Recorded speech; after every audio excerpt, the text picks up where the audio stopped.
back to another episode of the RGV Sports Podcast. My name is Bryan Ramos. And I'm Ivan Palacios. Bryan, just 2 weeks left. District title races are starting to get clear. Playoff pictures starting to heat up. I mean, just what a heck of a season, man. 9-10 weeks in already. Yeah. The season has flown by, man, and here we are, week 10, and district titles on the line. Playoff spots on the line, so we're looking forward to diving into all our Week 9 recap and looking ahead to the Week 10 schedule. But before we dive in, make sure you guys visit us at rgvsports.com on Facebook, on Twitter, and at rgvsports.com to check out high school football stat leaders across the Rio Grande Valley in offensive and defensive categories, and you can also catch the district standings there at football.rgvsports.com. And everything you need there, your number one resource for Valley football at rgvsports.com. So with that said, guys, we're going to dive into our Week 9 recap. And Ivan, what a Week 9 it was, man. Just a stacked schedule from top to bottom. And it started with the RGV Sports Game of the Week triple header. Just your thoughts on just Week 9 in general and just the big matchups that we saw with everything that was on the line. Man, I mean, when we look at the schedule, it was too hard to pick just one game of the week. And 2 of the 3 didn't disappoint. One of them turned out a little bit lopsided, but 2 of the 3 came down to the wire. Just huge games, district title implications, playoff standings. It's a great week for Texas high school football here in the Rio Grande Valley. Yeah, absolutely. It was a good one, man. And like we said, we're going to start off with that game of the week triple header. We had 2 matchups at the 6A level with potential district titles on the line with serious district title implications, and 1 at the 5A level. And Ivan, why don't you kick us off with that Thursday night matchup that was number 1 in our game of the week triple header? Yeah, so that Thursday night took us to Sam's Memorial Stadium for a match between the Los Fresnos Falcons and the Brownsville Veterans Chargers. There were the 2 undefeated teams left there in district play, at least, in 32-6A. And it was all Chargers early on. They take a 21-3 lead, thanks to touchdown runs by Alvin Trevelyan, Cesar Belmontes, and Robert Pineda. Los Fresnos is able to get one back right before the break, and I think that kind of gave them a little momentum. They make it 21-10 on a 4-yard touchdown run by Robert Pineda, and they cut it to a 4-point gain just right before the end of the third quarter. 23-yard touchdown pass from Pineda to Hector Resendes. But to me, the momentum-shifting play came in that fourth quarter. Defensive back Rudy Moreno just laid a hit on Brownsville veterans. Slot receiver Maddox Spawn forced the fumble. Sophomore Fernando Garcia picks it up, rumbles in. Big man touchdown, man. Rumbles in for that defensive touchdown. Gives the Los Fresnos the lead, man. And they take that 24-17 or 24-21 lead there in the fourth quarter. And Brownsville Vets didn't go down without a fight, though. Mickey Rodriguez comes up with a pick late in the game in enemy territory. Brownsville Vets is able to get down to the 20-yard line, move into field goal range. And they got a kicker, something we talked about before the game. It could have come down to special teams. It did come down to special teams, but it was Los Fresno special teams unit making the play. Joshua Laster gets his big hand up there, blocks the potential game-tying field goal, and secures the 24-21 win for the Falcons. Came down to the wire. Just huge game by the Falcons. That momentum. I think they needed some balls to go their way for this one, and it rolled their way, and now they're in the driver's seat in 32-6. They're looking for their first district title, I think, since 2015. But after the game, coach was, we don't want to share this title. We want the outright district title. So they've got their sights set on winning that outright district title, which would be their first outright title since 2008. Just, quick shout out to Joshua Laster. 3 receptions, 38 yards. Defensively, 16 tackles, 2 blocked field goals, 1 forced fumble, 1 fumble recovery, and half a tackle for loss. Just huge game by Laster. He's been a welcome addition there at Los Fresnos, coming over from Rio Hondo. And, he plays both ways. He did it at Rio Hondo. Now he's doing it at the 6A level. The kid's an animal, man. Absolute stud, yeah. And also, speaking of Joshua Laster in baseball, over 100 strikeouts. So he's a dual sport guy and just a complete stud at both, man. So shout out to Los Fresnos, a big win there in a big matchup against Brownsville Veterans. We know how good Brownsville Veterans are. Definitely, yeah. Brownsville Veterans is, So, all right, moving right along in our Game of the Week triple header recap. That takes us to the 5A level before we bounce back up to the 6A level for Ivan to round it out. But that takes us to a number 2 versus number 3 matchup between Edinburgh Vela and McAllen Memorial last week, Ivan. Both these teams were unbeaten in District 16 5A D1 play. But after 48 minutes Friday night, it's clear that Edinburgh Vela was the most dominant team. They pull out a 56-0 victory over the McAllen Memorial Mustangs, and man, it was just impressive from start to finish. And I think Edinburgh Vela really set the tone early, man. It started with the opening possession. Vela kicked off to McAllen Memorial. They drove downfield about 60, 70 yards to set up a 4th and goal at the 1 yard line. They get to 4th and goal at the 1. They keep their offense out on the field. They run it on the toss to the left, and the Vela defense is there to stop them for a tackle for loss. So Vela, that first possession, we know how much McAllen Memorial likes to run that ball. They get shut down at the goal line, and Edinburgh Vela keeps points off the board. They take over at their own 2 yard line, and then they go ahead and march down and score on what's a 44-yard touchdown run by running back Jonathan Flores, his first of 4 rushing touchdowns on the evening. He finished with close to 300 all-purpose yards in the game, 4 rushing touchdowns to lead the SaberCats. But, man, that opening stop by the defense really set the tone. Quarterback Jeffrey Lefevre went 18 of 22 for 282 yards and 4 touchdowns. 3 different receivers. J.R. Guevara had 2. June Garza had 1, and Noah Rocha also had 1 for the SaberCats. And then the SaberCats defense, man, I talked about how big that stop was, and throughout the game, they've came up with 2 peanut punches to force 2 fumbles, and then they also recovered a couple Mustangs miscues that were fumbled exchanges on the snap. And the Vela defense was there to pick it up, man. Derek Rodriguez recovered 2 of those fumbles, forced a couple himself. So just a big win for the SaberCats as they improved to 8-0 overall, 5-0 in district. McAllen Memorial, it's their first loss in district play. They dropped to 6-2 overall and 4-1 in district. But with that win, Edinburgh Vela, they're 1 win away from clinching a share of that district title and 2 wins away from winning it outright. They haven't won one since the 2021 season. So they're looking to end that little 3-year drought, which at Vela, you haven't won a district title in 3 years. That's considered a drought. So these guys got it done, man. And 2 big games ahead for the SaberCats. But they look like they're ready to take care of business and bring that home outright. So congratulations to the SaberCats on a big 56-0 win over McAllen Memorial in a big District 16-5A D1 matchup. And Ivan, man, back to you, man. I know we had another banger at the 6A level to round out our Game of the Week triple header. Yeah, man, this one did not disappoint again. It came down to the final play of the game, literally. And, first, Wesleyan jumps out early, 14-0 lead on touchdown passes to Joseph Leal and Chris Luna by Frankie Trevino. But, with PSJ High's offense, 2 touchdown leads, almost nothing, PSJ High answers, a 1-yard touchdown run by George Alanis making his return after injury right before the break, makes it a 7-14 game. And then Isael Alvarez makes a 23-yard field goal in the third quarter, makes it a 17-14 or 10-14 game before a touchdown pass to Alanis. Second time, we've talked about how he was a weapon for this team coming back, and he catches that touchdown, the go-ahead touchdown late in the third quarter. And PSJI seemed to be in control. They scored a 35-yard touchdown pass from Lopez to Caleb Salas, makes it 24-14 with 6:17 left in the game. And a bad snap just, opened the door for Wesleyan High. It sails over the punter's head and goes into the end zone for a safety. So now we're 24-16, 3 minutes left. Wesleyan High's got the ball back. They move the ball downfield. Frankie Trevino getting it done with his legs to get all the way down to the red zone. And, it comes down to the final play.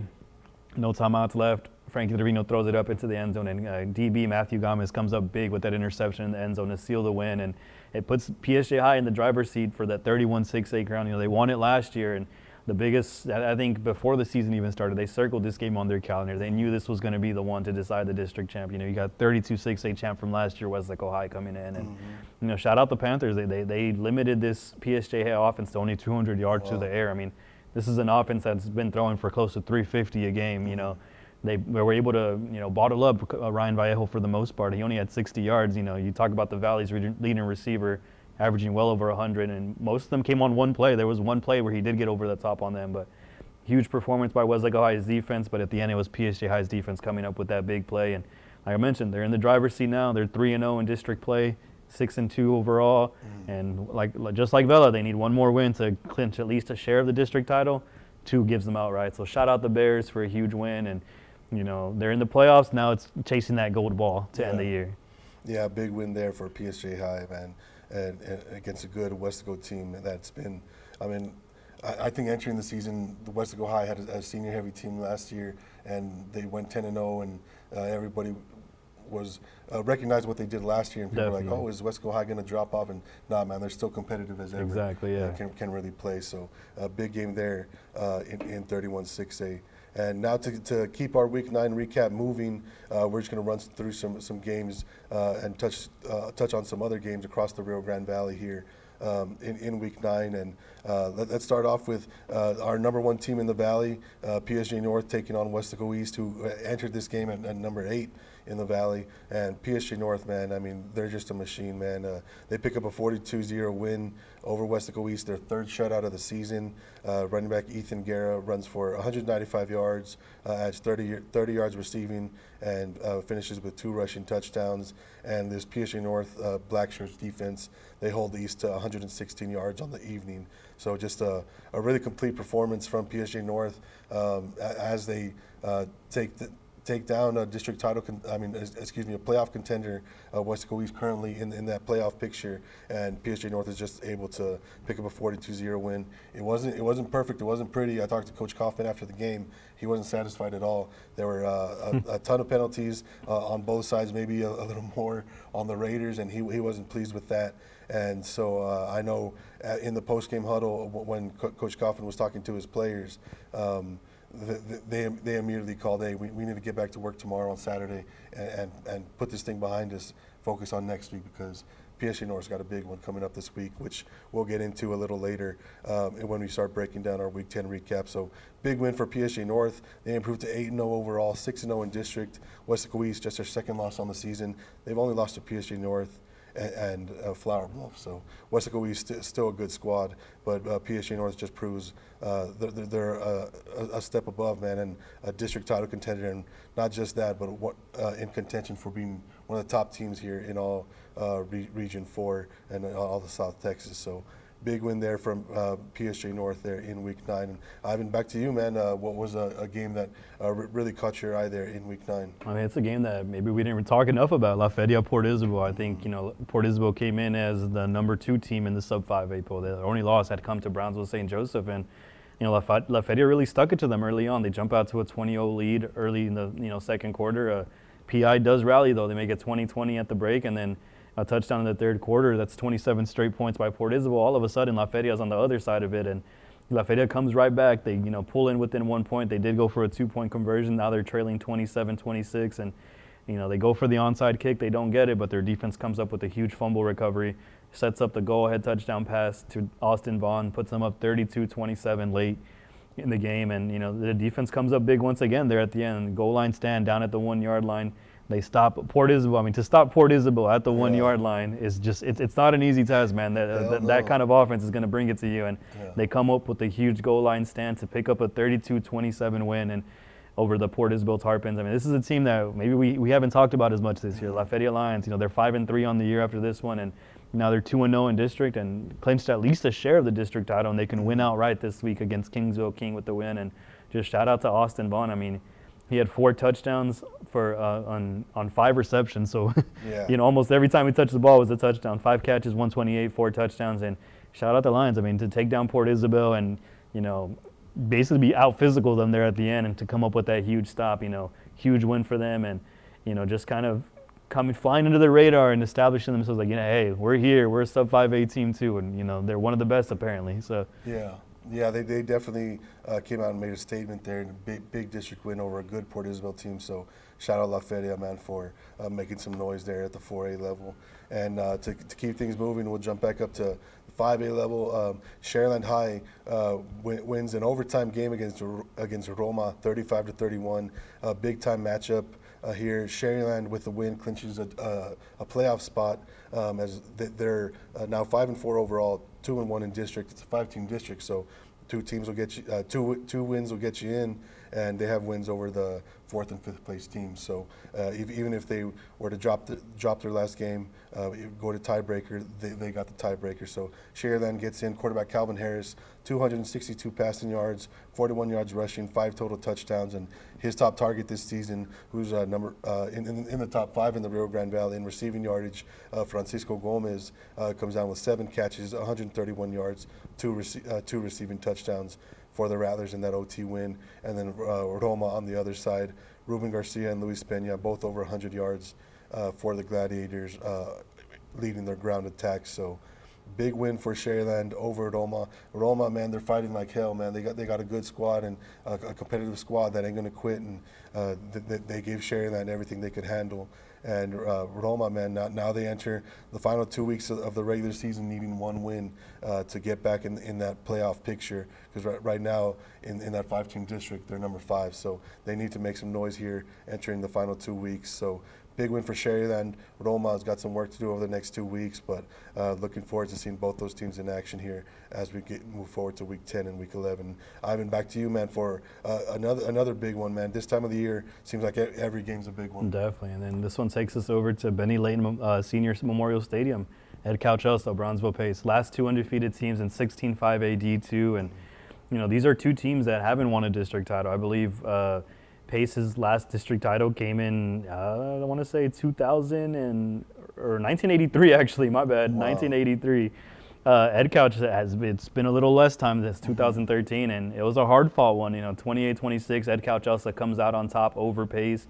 They jumped out to a 21-12 halftime lead behind that rushing attack, and Pace isn't going down without a fight. They got one of the top running backs in the area in Adrian Salceda. They cut it to a 21-19 game late. Ed Couch also comes right back and answers and takes a 28-19 lead, but the Yellow Jackets still fighting through. Adrian Salceda scores again, makes it a 2-point game late, but they're unable to recover the onside kick, and the Yellow Jackets hold on for that huge district win.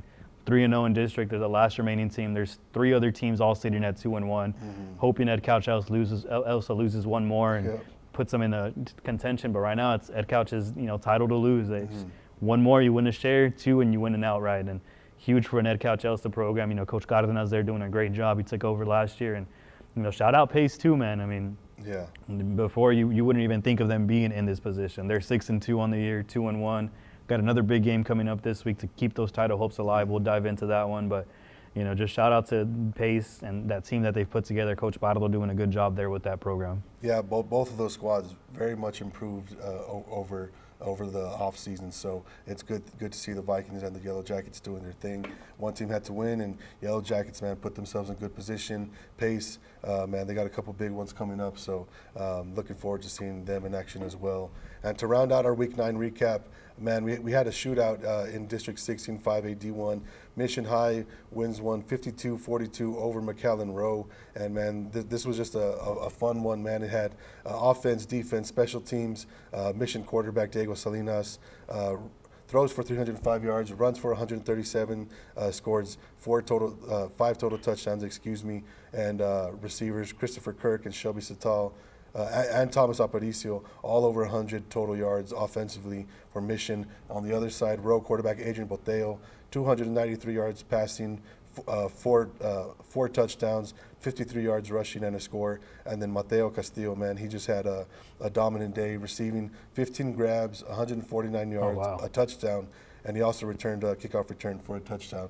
So big. That was a fun one, man. 2 teams that are in that playoff hunt. Mission, with the win, puts themselves in good position in 16-5A D1, but has not clinched a playoff spot yet, while Row, that loss was just their second in district play. So both teams there still in that playoff picture in District 16-5A D1. So that rounds up our Week 9 recap. And before we dive in and move along with the RGV Sports Podcast, we'd like to take a moment to thank our sponsors for helping us promote and shine a light on RGV high school athletics here in the Rio Grande Valley. Test drive today at Clark Chevrolet and drive home a winner this December when you enter the Ticket to Ride the Great Tracks giveaway. Visit Clark Chevrolet for a test drive and you're in. It's that easy. No purchase necessary. 1 entry per household. Test drive today at Clark Chevrolet and drive home a winner. Get in on the Ticket to Ride the Great Tracks giveaway at Clark Chevrolet today. For nearly a century, we're family. Enter today when you visit Clark Chevrolet, US 83 McAllen, Texas. Welcome to NEP Medical Center in Wesaco, your award-winning destination for stroke care. We are proud to introduce our primary stroke center powered by the most advanced technology through Viz AI and in partnership with DHR Stroke Network.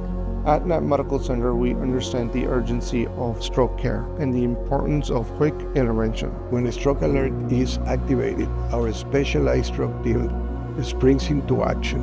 Upon arrival at Knapp Medical Center, our patients are swiftly taken to our CT scan room, where the advanced imaging technology captures detailed images of the brain.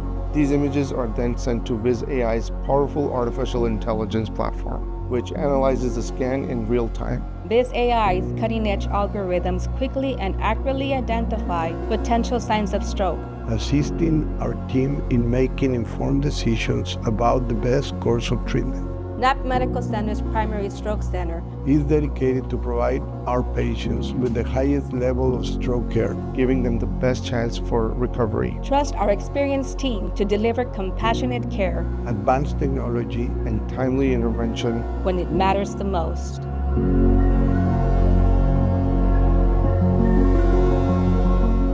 Once again, thank you to our sponsors for helping us promote and shine a light on RGV Sports here in the Rio Grande Valley. And now we're going to move along to our Player of the Week and our Top 10 breakdown. So we'll start off with our Player of the Week, and Ivan, we kind of touched on him earlier. It was a big game. Edinburgh Vela running back Jonathan Flores has almost 300 total yards, 197 yards rushing, 101 yards receiving on seven catches, and his 197 yards rushing only came on 11 carries. So just a crazy day for Vela running back Jonathan Flores. 4 touchdowns on the evening to lead the SaberCats to a 56-0 win over the McAllen Memorial Mustangs. SaberCats set a season high in points there in their biggest game of the year. So, I mean, shoot, you want to see your best performance in the biggest game of the year, and the SaberCats and running back Jonathan Flores definitely did that. So congratulations to Edinburgh Vela running back Jonathan Flores,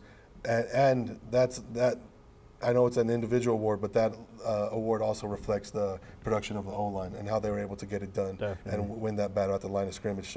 So shout out to that front five and the tight ends and everybody making that offense work for the SaberCats and making Jonathan Flores putting him in position to earn that recognition, which shines a light on just how good that offense is. So Ivan, now with our Player of the Week in the books, let's dive into that top 10 breakdown. Yeah, man. So, I mean, not much change. The top of the 5A, 6A pool, number 1 and number 2 stay the same. PSA North and Vela both with huge wins. And past that, though, we got some shakeup. I mean, last week we had everyone in the top 10 playing a top 10 team. So it was just a huge week, like we mentioned. And moving into that number 3 spot now is PSJ High. They take down Wesleyan High in that district title deciding match, and they move to 6-2 overall. So they're up 2 spots. Also up 2 spots is Los Fresnos after that win over Brownsville Vets. And, speaking of Brownsville Vets, they come in at number 5. They drop 1 spot after that loss to Los Fresnos. You can't really knock them too much. I mean, he did play one of the top teams in the Valley. And number 6 is probably the biggest riser. A team that's been up and down, but they seem like they're finding the groove. As Ed Cal said, they move up from number 10 all the way to number 6. I mean, Bryan, you've had a chance to see them this year. I mean, how good is this team? Yeah, I mean, they play tough defense, man, and they run the ball well, and you try to stop the run. They're able to run the ball under center and out of that spread formation, so it's like, and when you focus on the run, they're able to beat you over the top. So this Ed Cal team defense is as good as it gets, man. They're going to hit you in the mouth every play, and just been thoroughly impressed with what Ed Cal has been able to do this year. 6-2 and overall, and in position to compete for a district title the next 2 weeks. So yeah, shout out to the Yellow Jackets and making some noise there in the top 10. Yeah, man, and like I say, that smash mouth defense, and to just keep it rolling here. I mean, Wesleyan High comes in at number 7, no movement there. They stay at number 7 despite the loss. I mean, they played that PSA High team tough. And number 8, McAllen Memorial drops down 5 spots from number 3, and number 9, a Mission High team that had been in our top 10 before, kind of went off the pole for a bit, and now they're back. They're sitting at number 9, 5-3 overall. They're competing for a spot in the playoffs, and then at number 10, Wesleyan East. They ran into, what can you say when you run into a team like PSJ North? So yeah, and before we move on to our sub 5A top 4, I just want to mention McAllen Memorial. I mean, yeah, they lose 56-0 to Vela, but Vela, a really good team, and the score isn't indicative of how good McAllen Memorial is. They lost their starting quarterback Kane Coy there early in the second quarter, and he's a dual threat athlete, man. He runs their offense well. You know what I mean? Makes those exchanges work in the backfield in the run game, and has shown some real passing ability this year. And he's also he's also got some speed on him. So, yeah, McCown Memorial, losing him, that definitely hurt the Mustangs in that loss. But, yeah, we send all the best wishes to him and hope for a speedy recovery to get him back out on the field, hopefully with just a couple weeks remaining. So, and you broke down that sub 5'8" top four, man. We had two of those heavyweights battling this week. Yeah, man. So, staying at number 1, Brownsville St. Joseph, they pick up another huge win to start district play. Shout out Diego de la Cruz, big man interception there, one-handed pick, big time player. He's committed to go play at UTEP, and just, shout out St. Joe's. They got a team there, but big shakeup past that. La Feria moves into number 2 after that upset win over Port Isabel, and rightfully so, man. They might have flown under the radar, but they're here.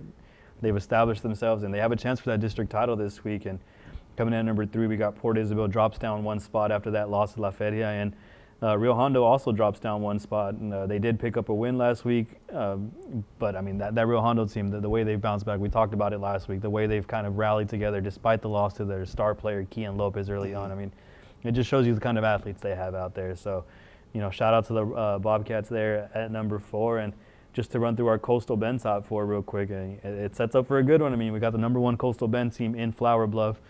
They retained that number 1 spot. They're 8-0 on this season, and they got a huge one this week against the number 1 team in the Valley. So shout out to those teams. And staying at number 2, Miller picks up a huge 60-point win. And last week, Cal Allen improves to 7-2 and holds on to that number 3 spot. And coming in at number 4, we got Corpus Christi Veterans.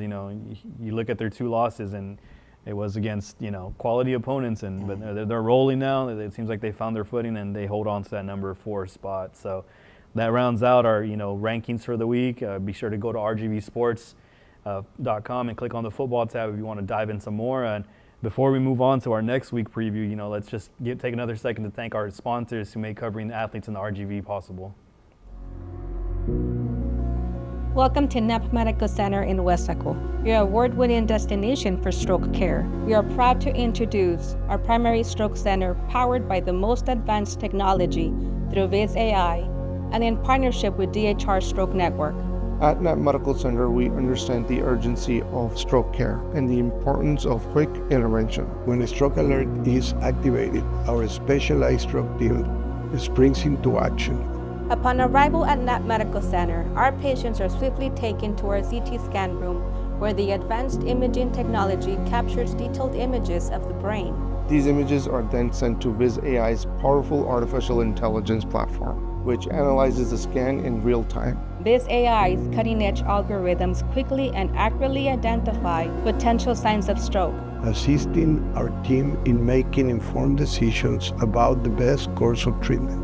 NAP Medical Center's primary stroke center Is dedicated to provide our patients with the highest level of stroke care. giving them the best chance for recovery. Trust our experienced team to deliver compassionate care Advanced technology And timely intervention. when it matters the most.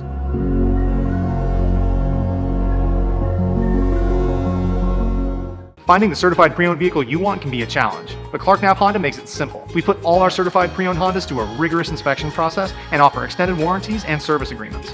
In short, we make it simple to drive out the pre-loved Honda you've had your eye on. Clark Knapp Honda. Simply better. And shout out again our sponsors, man. They make stuff like this possible, from the podcast to the websites to everything. So, just a shout out to them. And now it's time to dive into, week 10 of the regular season, second to the last week of the season. And as always, we start off with our rgvsports.com game of the week. We touched on it a little right now. Number 1 Coastal Bend team, number 1 Valley team. Bryan, what you got for us? Yeah, this is a big matchup that a lot of eyes across all of South Texas will be on, man. The PSG North Raiders, 8-0 overall, 6-0 in district. Go on the road to take on the Flower Bluff Hornets, 8-0 overall, 6-0 in district, 7:30 p.m. Friday at Hornet Stadium in Corpus Christi. When the realignment happened in February, we knew, there's a little more Corpus Christi schools mixed into our districts than normal. Let's see how this plays out. And now here we are, week 10, with 2 unbeaten teams meeting for the District 15 5A D1 championship.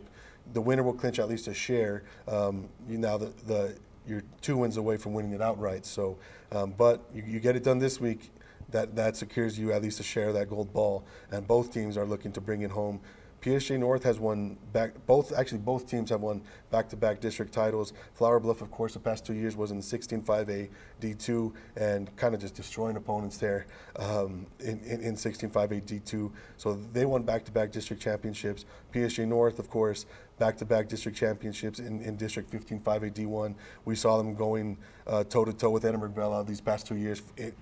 Big games, big district title games. They're able to bring back-to-back titles home. So now, both teams coming off back-to-back district titles, only one of them will three-peat this year. We'll see who that will be.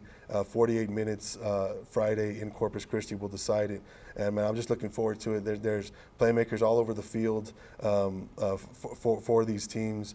PSG North running back Ethan Guerra, just one of the top running backs just in all of South Texas, over 1,400 all-purpose yards this season. He's just having a big season this year.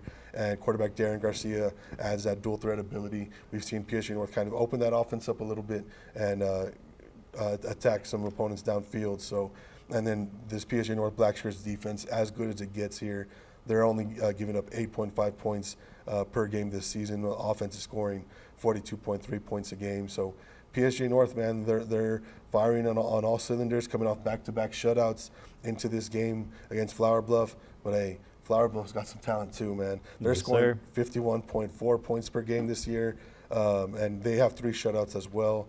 And defense holding teams to 8.8 points per game, so they can play over there in Flower Bluff as well, man. Quarterback Jaden Palacios, of course, just a dual threat athlete. He's a UTRGV football and baseball commit. So I know right now he's on Flower Bluff on the other team, but in a couple years he'll be suiting up for the Vaqueros. So we're really looking forward to seeing him in action, getting a look at him and seeing how he runs that just high octane Flower Bluff offense. Definitely, man. And then of course they got receiver Cameron Dixon, a Purdue commit. So just, I mean, hey, man, this Flower Bluff team is stacked. They got players everywhere. They run a spread offense. They throw the ball all over the field. So PSG North, they run a 4-2-5 defense. They're going to have to keep up with these guys defensively.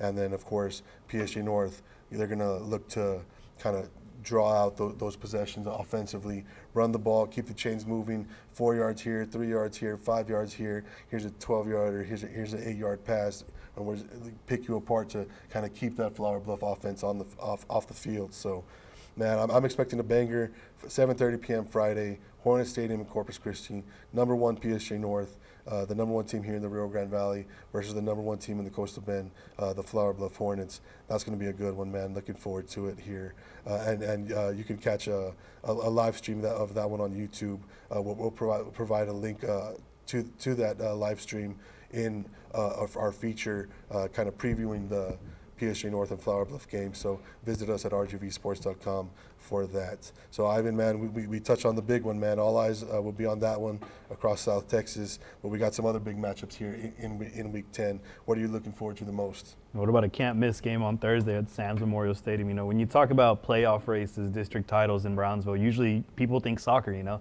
Not this year. This year you got Lopez and Pace both in that playoff contention and in that district title contention. And now the two are set to square off this Thursday at 7 p.m. at Sam's Memorial Stadium.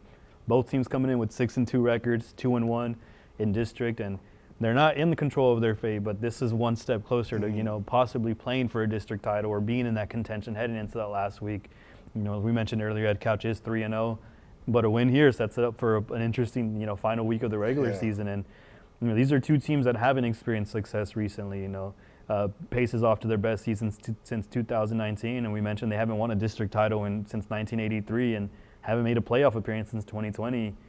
And on the other side, I'm sorry, that's Lopez. And then on the other side, you got Pace, you know, haven't, you know, best season since 2017. Last district title came in 2001, and it's just it's very interesting to see, or very exciting to see these two teams. And on display, you got two of the top running backs in the Valley, and you know, Eddie Slovak from Lopez and Adrian Salceda from Pace. Pretty similar numbers. They both started as sophomores.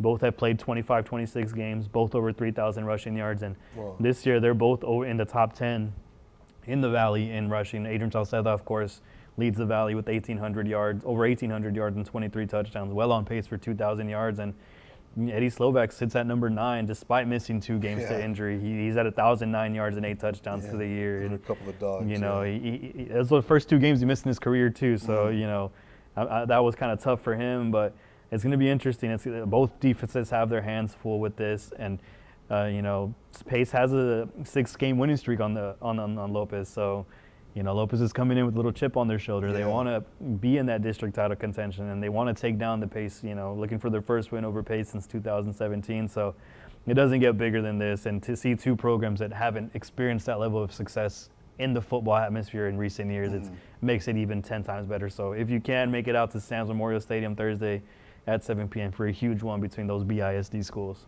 Yeah, it's always fun when you get a game that has playoff implications, then you add in the rivalry effect, and it's like, oh, okay, awesome. Exactly. We'll take it, man. So big one there in Brownsville Thursday night to get us started for a action-packed Week 10, and to keep things moving, man. You know what? Let's stay on the rivalry kind of trend. The Snakeskin Classic, Sharyland High and Sharyland Pioneer going at it.